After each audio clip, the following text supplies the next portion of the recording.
Welcome to my channel Study Point. Subscribe now and press the bell icon.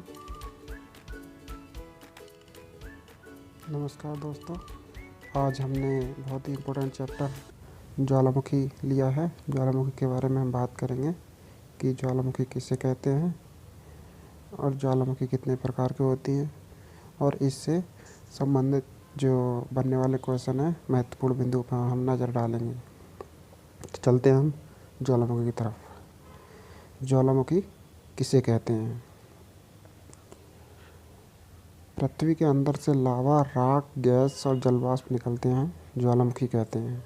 अगर दूसरे शब्दों में मैं कहूँ तो ज्वालामुखी वह छिद्र है जिसके द्वारा लावा, राख और जलवाष्प का उद्गार होता है, ज्वालामुखी कहलाते हैं।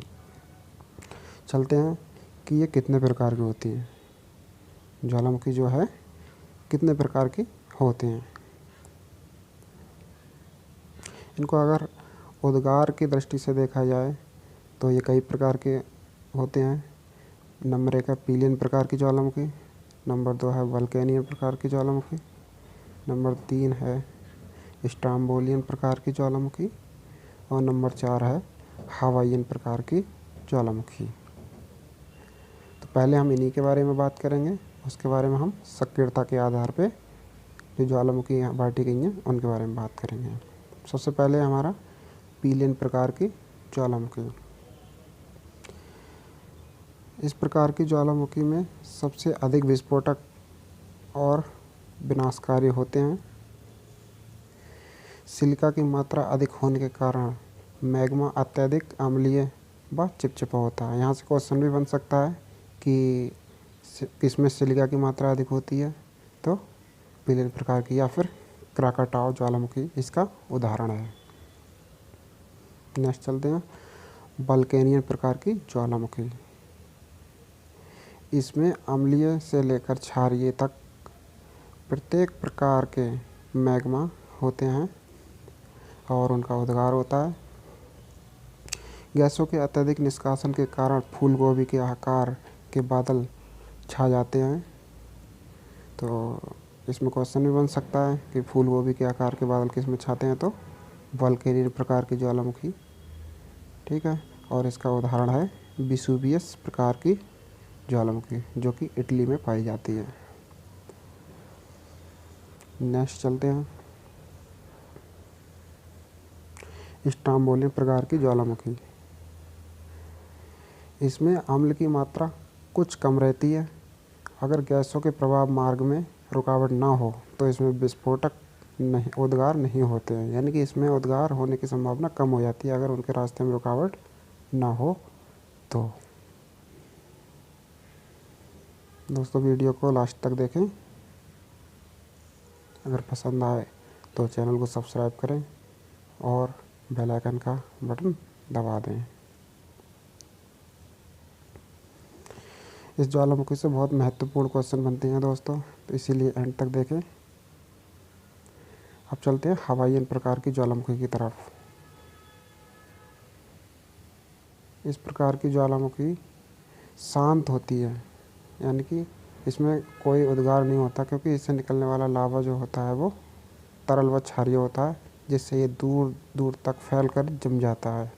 इसमें ज्वालामुखी शंकु जो होते हैं वो कम ऊंचाई और दूर तक फैले हुए दिखाई देते हैं।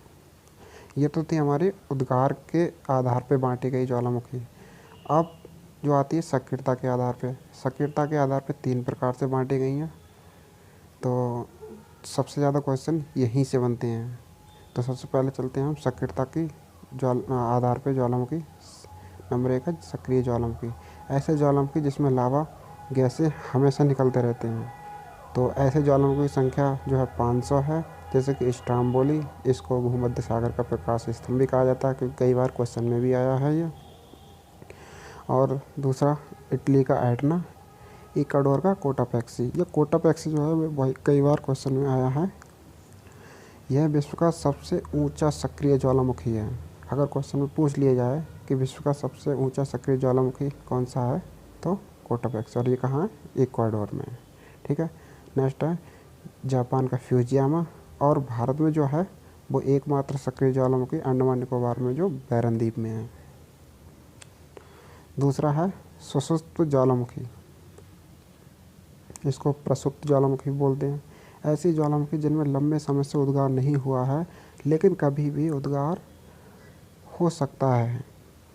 इनमें इटली का विसुवियस, इंडोनेशिया का क्राकटाओ और भारत में अंडमान निकोबार में जो नारकोंडम द्वीप है उस पर स्थित एक ज्वालामुखी है उसमें। यानी कि जो नारकोंडम है वो सन 2004 में सुनामी के बाद में सक्रियता के लक्षण दिखाई दिए गए थे उसमें।